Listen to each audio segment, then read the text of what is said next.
Finger Lakes in summer, there's nothing quite like it. The wineries, the vistas, boating, arts and crafts festivals are just some of the attractions that make it one of the most popular tourist destinations in the Northeast. And nestled in the heart of the Finger Lakes, at the south end of Canandaigua Lake, in a small hamlet called Naples, the Bristol Valley Theater raises its curtain on another season in their long tenure as the only professional summer stock theater in a 50-mile radius. Start spreading the news. I'm leaving today. I wanna be a part of it. New York, New York. If I can make it there, I'll make it. Anywhere, it's up to you.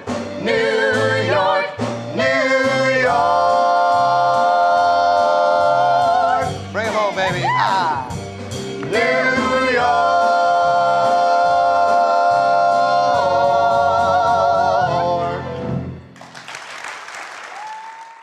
I've no objections. Myra, please. He gave the key to me. Where did you get a key to Baldpate? I can't tell you, Mr. Mayor. I swore never to tell. I suppose he also gave you the combination to the safe. He did. Myra! Oh, shut up! You never were anything but a crybaby. You got me into a pretty messy thing. I'm gonna sit here like a fool and not pay you back when I've got the chance to do it? Okay, everybody sit down. Now, how should we do this? Why not? First I'll try to contact Ma and let's see if she can get a hold of Barrymore. Ma, I think he's having a career crisis. He's going to do Shakespeare and he needs to talk to Barrymore. Right, John Barrymore from the movies. Okay. Okay, hang on. She needs to know what you want to ask Barrymore. What's your question? Ask him what? Ask her about Hamlet. Ask him for advice. But I don't want advice, and I don't want to play Hamlet. I mean, I don't think I do it. I hate Hamlet!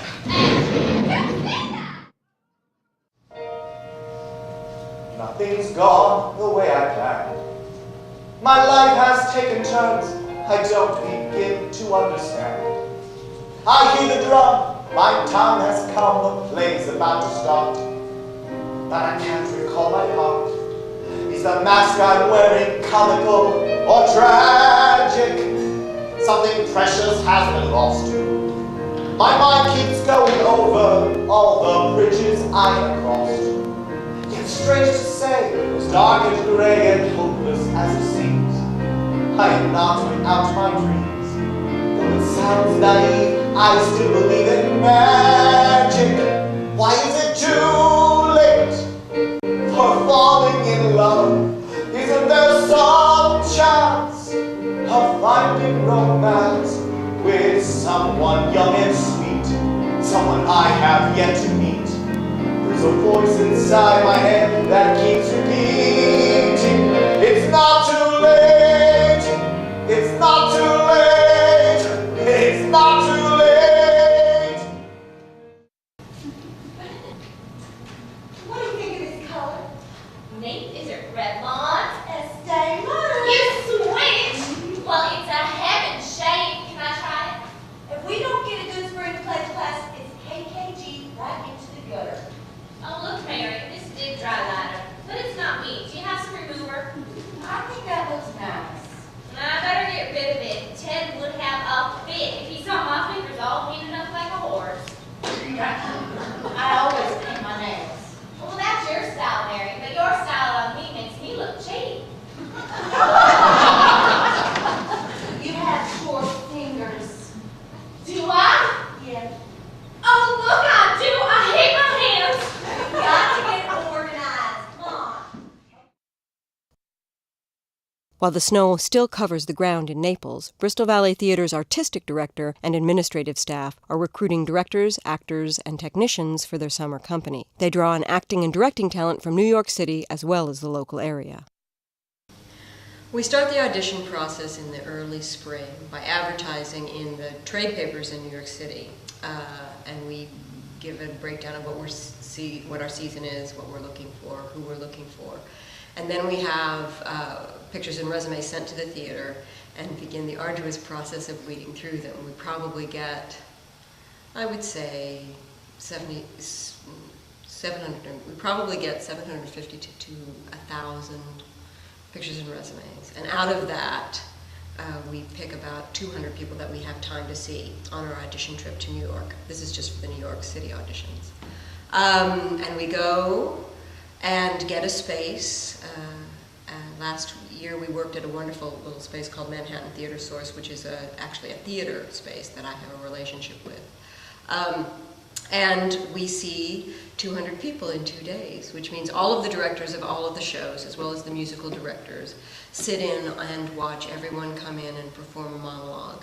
And then we sit down as a group of directors and say who we want to see again and who we might be interested in using in what different permutations.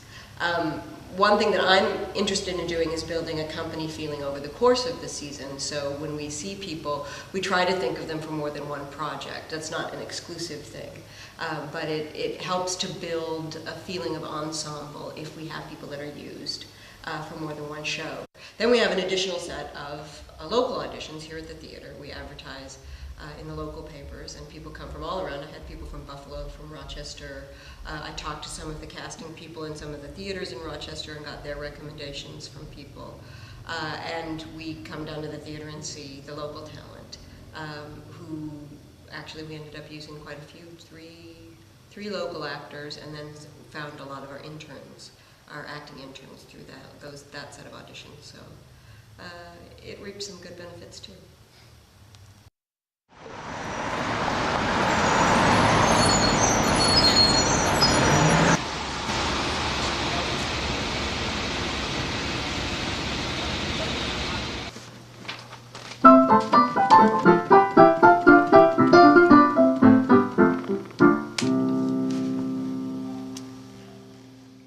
My name is Shira Coburn. I'm Kevin Lyons. Viviana Rodriguez. Charlie Hendricks. My name is Christina Passier. My name is Travis Bloom. My name is Rhea Shanks. My name is John McConnell. My name is Margaret Curry. I'm Sean Crespo. Crystal Phillips. George Carroll. I'm Eileen Lacey. My name is Jerry Vermillion. I'm Robin Eldridge. My name is Tony Bingham. I'm Jennifer Burnstone. I'm Scott Matthew Harris. Myra Tebow. George Henderson. My name is Jenny Penny Curry. I perform weekly at the New York Comedy Club. I'm a current student at Tisch School of the Arts at NYU at the Lee Strasberg Theater Institute. I am an acting major, although my background is mostly song and dance. I went to school in California at Stanford University, where I got a degree in drama and computer science. I'm a graduate of the North Carolina School of the Arts. I went to Penn State University, not for theater. Actually, I went for journalism. I grew up in New Jersey. I came here to NYU. I live in Astoria now. I've been doing theater since I was 3 with my family. They're all involved in community theater. I'm a Pisces. I'm addicted to dating, and it's not good. 6 years in Los Angeles of hardcore, street school, and then graduate school at University of Iowa. Kind of came about this in a backwards sort of way. I went to college for pre-med, and then made the decision that I was in severe denial of what I really wanted to do. This has been the best grad school, being in New York and figuring it all out. I just a month ago got back from Circuit 21 Playhouse in Illinois, playing Grace Farrell and Annie. In 2 weeks I leave to go to Clarksville, Tennessee, to be in Quilters. Really excited for that one, because it's not often you get to do a female ensemble piece.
While the staff at BVT works to assemble its company for the upcoming season, the Friends of Bristol Valley Theater work behind the scenes to ensure that the theater has the financial resources needed to maintain a consistently high level of quality. We have a total operating budget of approximately a little over $300,000 right now, and one of my goals, of course, is to raise that into well above $400,000 so we can do a lot of things in the future.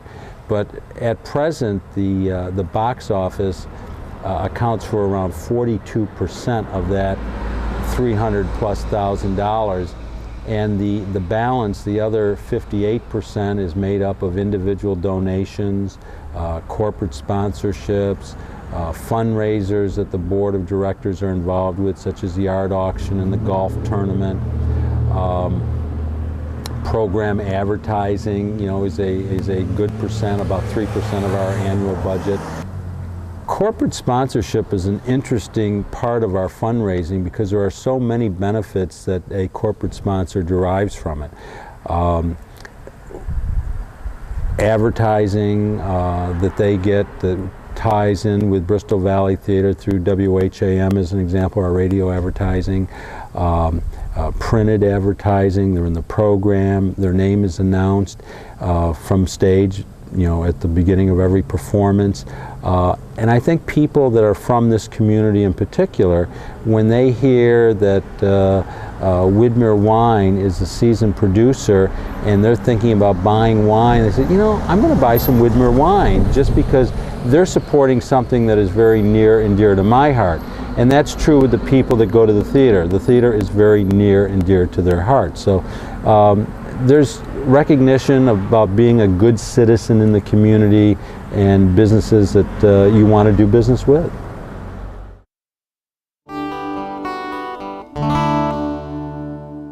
With funds in place, talent and technicians selected, the season is about to begin. The actors live in the Naples community for the 12 days they rehearse for the upcoming play and throughout its 2 to 3 week run.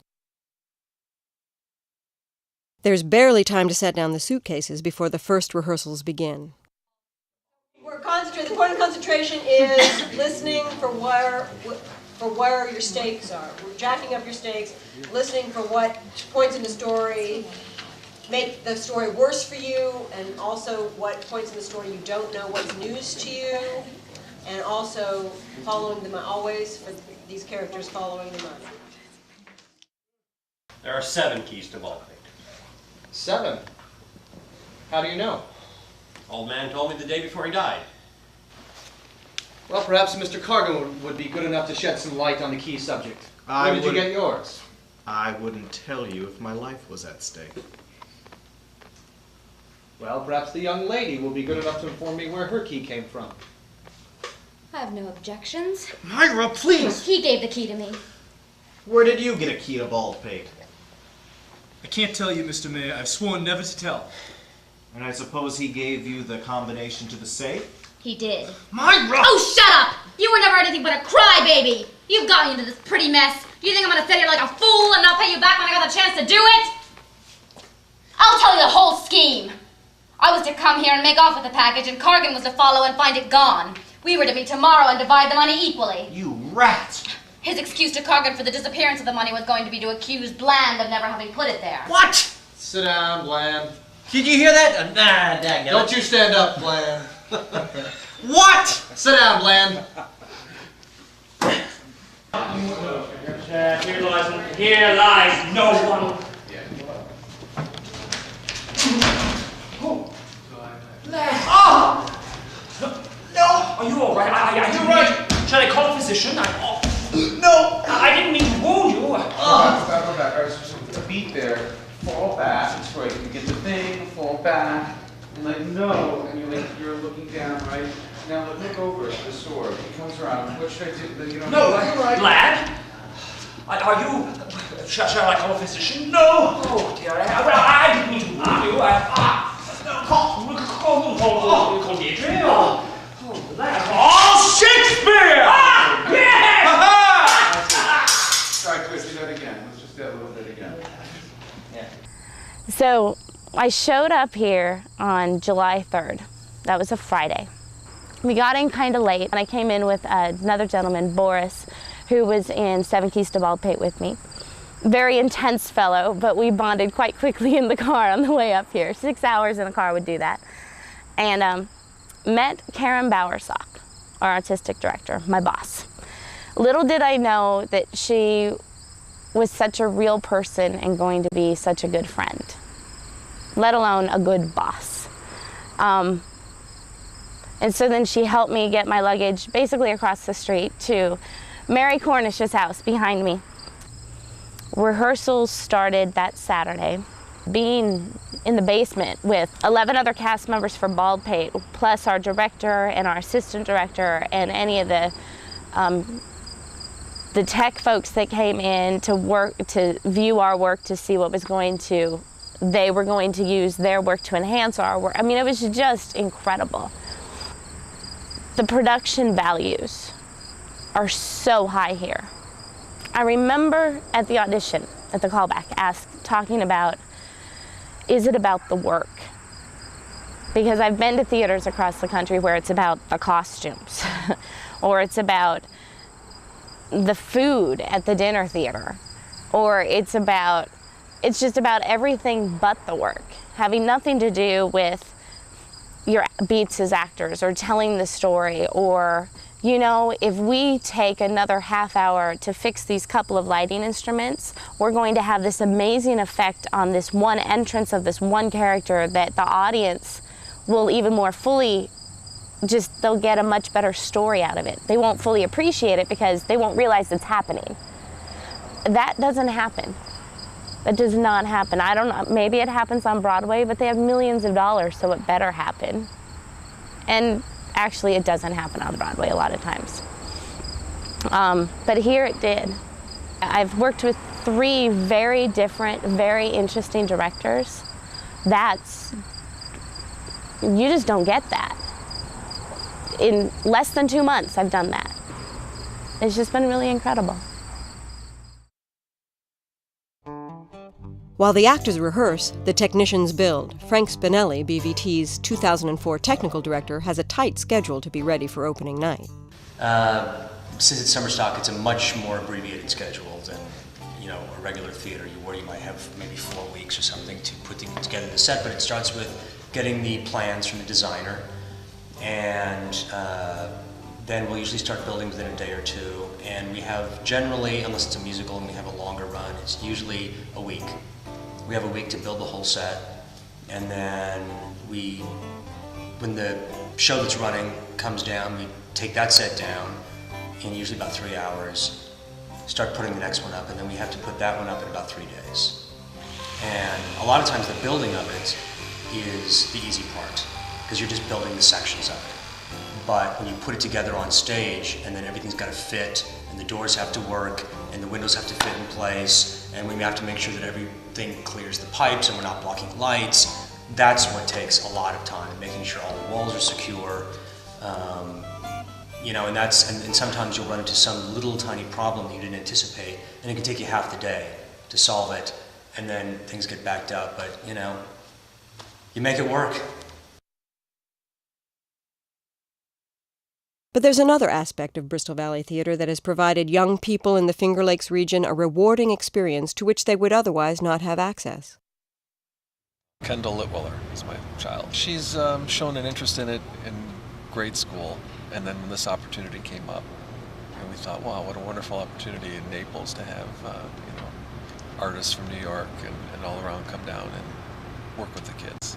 So she really wanted to do it. Yeah. And she's having a great time. My lady room. May I present the king?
describe a way in which your confidence has been changed by the program from this summer.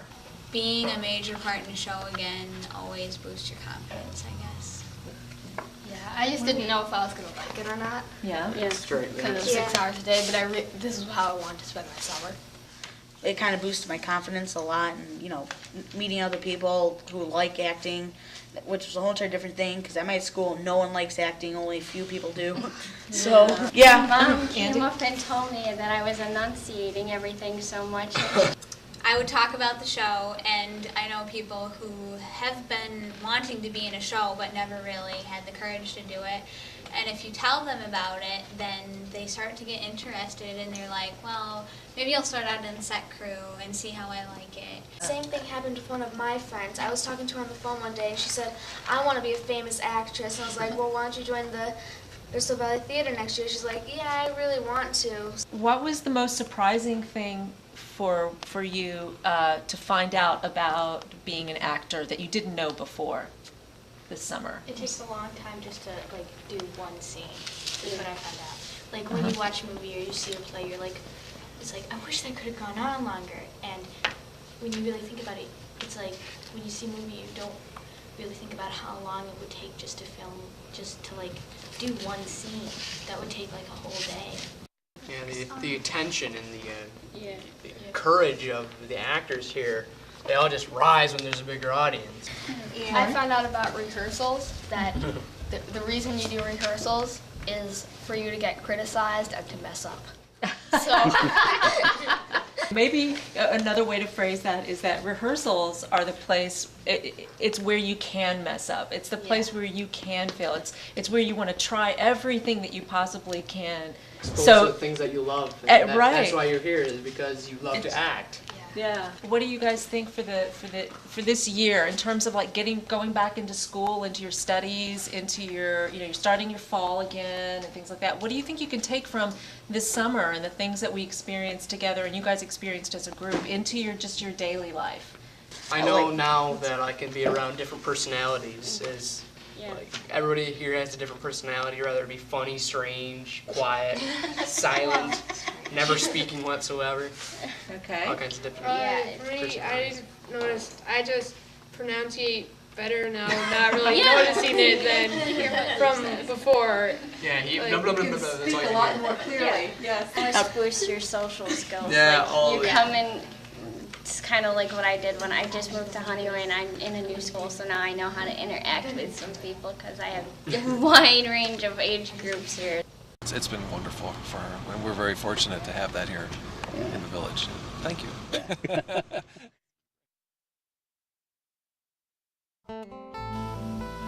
There are so many elements that have to go together to make Bristol Valley Theater work.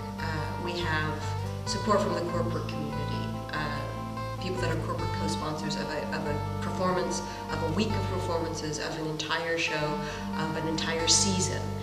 Without their financial help, we wouldn't be able to put on what we do. In addition, we have individual donors. We have a database of over 2,500 people who write checks, small ones, large ones, to make sure that they still have a theater in their town.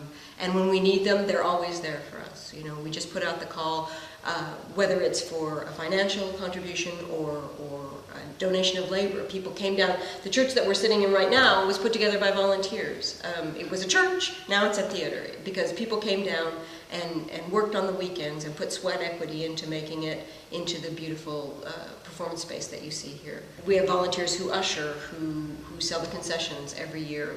Hundreds of people who feel that connection to the theater, who want to be a part of it, who want to be able to feel like a sense of ownership of this great cultural resource in their community.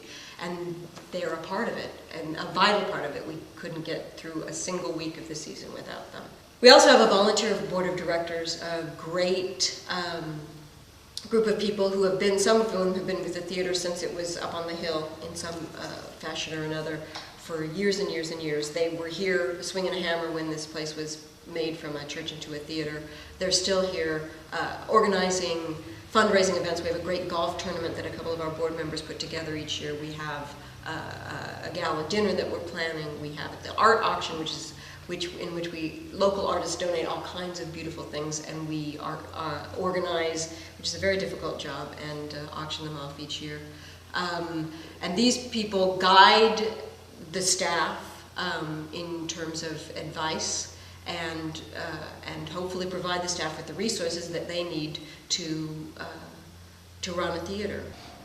Naples is a town of 1,500 people. Logically, a professional theater should not exist here. There's not enough people to support it audience-wise, or even financially, and yet it does.